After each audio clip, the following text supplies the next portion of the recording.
Good morning and welcome to Ask Mason. This is a show I do every couple weeks where I try to go back and answer any questions that the general public has, or if maybe there's some things out there I feel like need to be explained, I can do that. Got a couple good questions this week that I wanted to go over. The first one was on the Monroe building, which was the old bicycle shop down at Monroe and 412 or Owen Garriott. The question I got was, why did the city of Enid spend $325,000 to help with turning this into an apartment complex? And we need to back up right there. That's not what happened. I can see the confusion. I can see how that happened. But what happened on that was our CDSA, which works with people throughout town that needs assistance, they put in for a grant to purchase and remodel that building into 14 units, not for low income, but for rent-controlled or assisted type apartments. I believe the cheapest apartment in there, or the least expensive, will be a little over $600 a month. This is for people that maybe are just living on Social Security or have limited funds that want to pay rent. They just can't afford the $1,200, $1,400 for what the free market dictates out in our community. That's what these are going to be for. So they applied for a grant, $1.8 million, a little over that, but we're going to call it 1.8, on the contingency that the community would put up $325,000. We provided a letter that we would find those funds, that we would get that done if they received that grant, of which they did, $1.8 million plus. So we then applied for, through the GDBC, I'll get it right in a second, for a grant of $325,000, and we did receive that.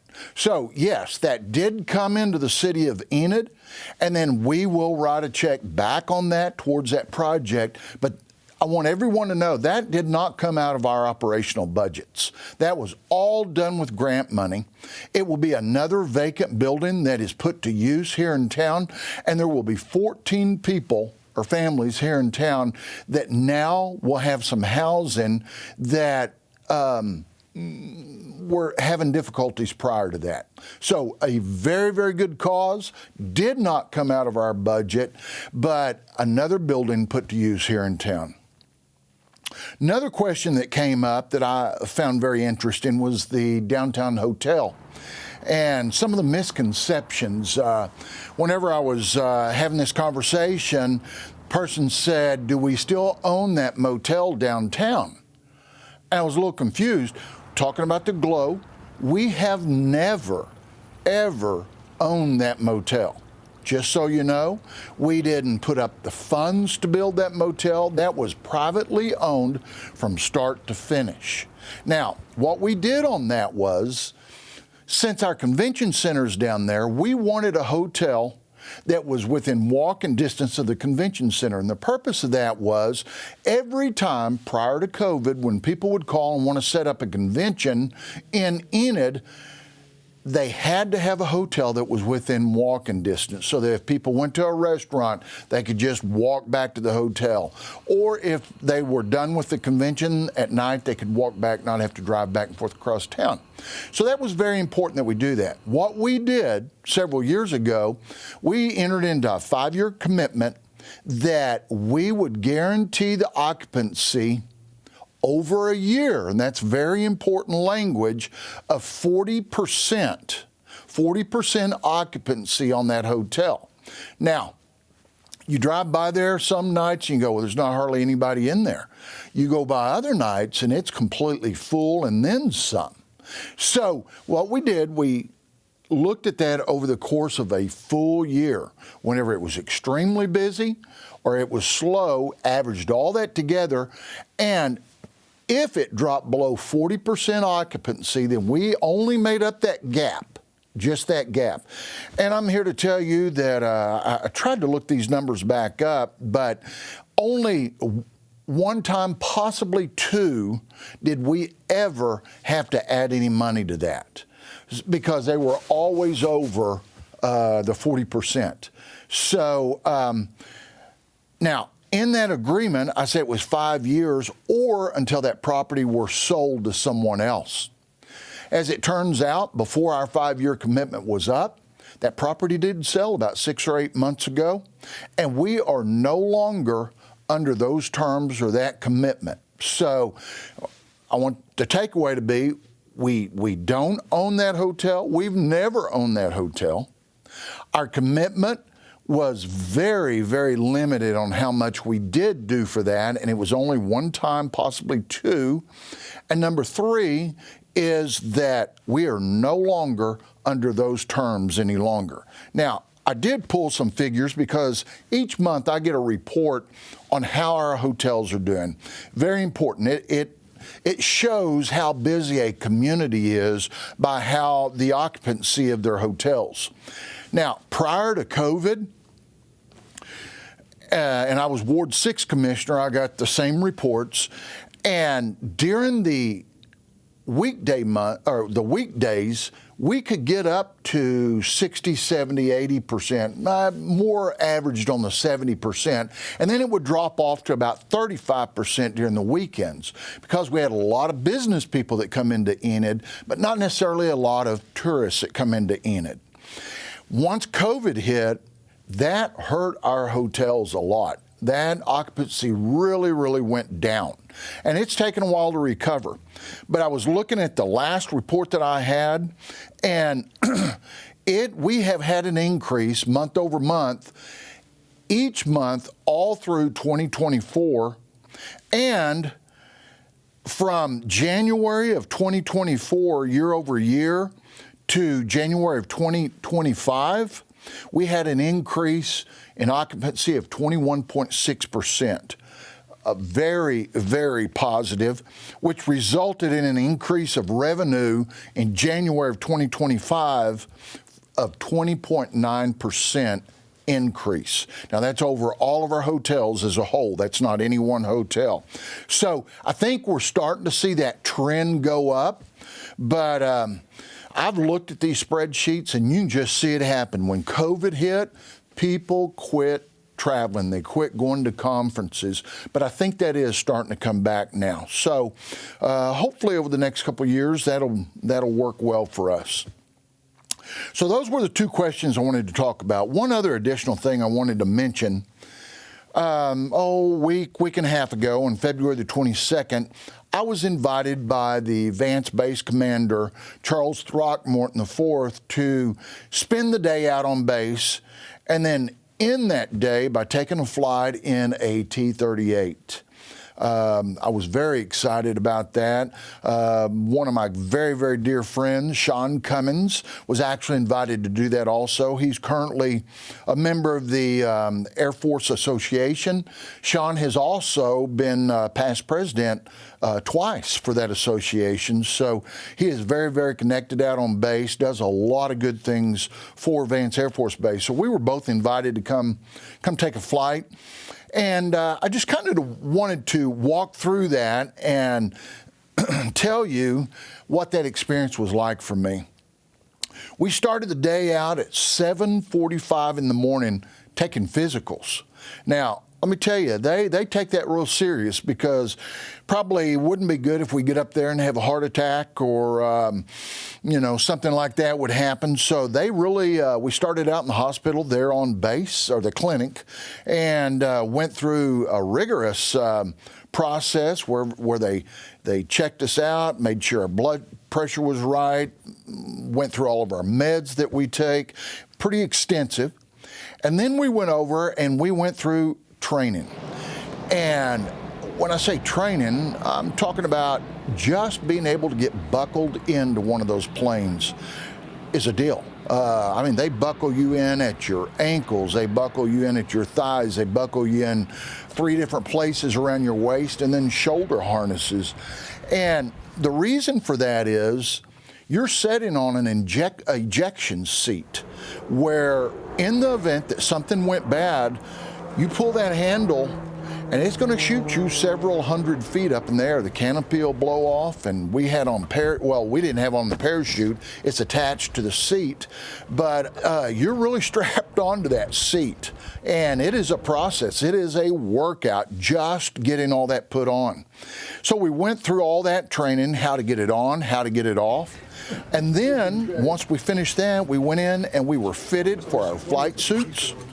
And I will tell you, that's more difficult when you're a older, larger person than what most of these pilots are that come through today. I think they kind of had to look pretty hard to find flight suits for Sean and I, but they found them.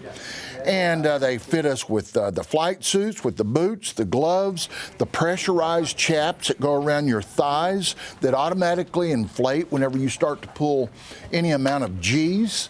And to keep all the blood, it helps keep all the blood up around your head so you don't pass out. And which work very, very well and get extremely tight around your waist and around your thighs whenever they start those hard turns. They also fit us with helmets and a mask. It's important that that mask be incredibly tight around your face and fits all around your nose, because once you get above 10,000 feet, you've got to have oxygen. And if not, you'll just pass out. So that was a process. You feel very contained once you get in all that equipment. You have on the helmet and the mask comes up, and then you pull down that shield or the visor. You feel very contained, it's not for the person that's claustrophobic, I'll just say. So once we've gone through all those steps, we were taken into a small room where we did the flight briefing. And I really thought this would just be kind of something to show us the highlights of what it's going to be like. It was a process. I bet we spent 35 or 40 minutes in that briefing. They talk about every single detail of that flight, right down to who takes off first, how far behind the second plane will be from that, the maneuvers that we'll do once we were up in the air. They talked about the fingertip maneuver. They said that's where we pull them side by side. And he said, we won't be as close as the Thunderbirds. We'll only be about 3 feet apart. I'm thinking, 3 feet apart? What if they hit a bump in the road or something? Well, they are extremely close together. When they say 3 feet, they mean 3 feet. But we went through that entire briefing on what was going to happen, what time we took off, what time we'd land, the wind speeds, how quick they wanted us to be in the air once they took off. And I will say, once you get out there on the flight line, it is just a different world out there. You've got on your helmet, it's very loud, you hook up to the communications, you can start hearing the tower talk to the pilots. And when you taxi around and you start to take off, of course I've flown many, many times in a commercial plane, even smaller private planes, but whenever they take off, they go from 0 to about 150 miles an hour in about 4 seconds, 5 seconds, and you are airborne. And when that pilot pulls back on that stick, it is a force that you'll never, ever forget. So the whole time, all I could think of when we were taking off was, I hope I don't embarrass myself. I worked very, very hard not to get sick while riding on that.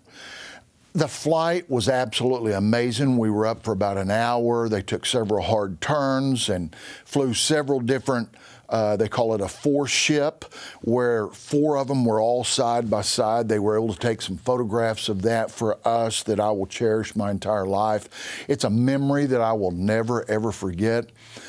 But over the last week and a half, I've thought a lot about that flight, and what I've come to realize is that the most impressive part about that whole day really wasn't the flight. It was the amount of people and the quality of people that I got to meet while I was out there. First of all, the amount of people that it takes to get one of those planes off the ground, I can't even imagine. starting with just the nurses and the doctors and then all the people that helped train Sean and I on getting on our equipment. You think that would be pretty simple. It's really not. And they were so kind, so nice to us, so happy to share with us what they do. Whenever they were fitting us with our flight suits and all the equipment, they were just so happy to be doing that, and seemed like they enjoyed that so much. When we got out to the runway, the amount of people it took to fuel that plane, to taxi that plane, to just to start it. The people I couldn't even see that were up in the towers. It takes a lot of people that do that. And I will just leave you with this thought, because it's something I've really been thinking about. We talk all the time about how we are so blessed and we're so fortunate to have Vance Air Force Base in our community. And we are. But what I come to realize on February the 26th, that day, was that we are more fortunate to have the people of Vance be a part of our town. And it makes me very proud. They gave me several patches that I'll never forget. I just wanted to show you a couple of these that they gave me. This was a squadron patch, and then this was the one that went on my arm. So with that being said, I am proud to live in Enid, and I am very, very proud to have Vance Air Force Base and the people that work at Vance Air Force Base part of our community. So thank you. Enjoy the rest of your week. Send those questions in to askmason@enid.org, and I'll try to answer all those for you. Thank you. Have a good week.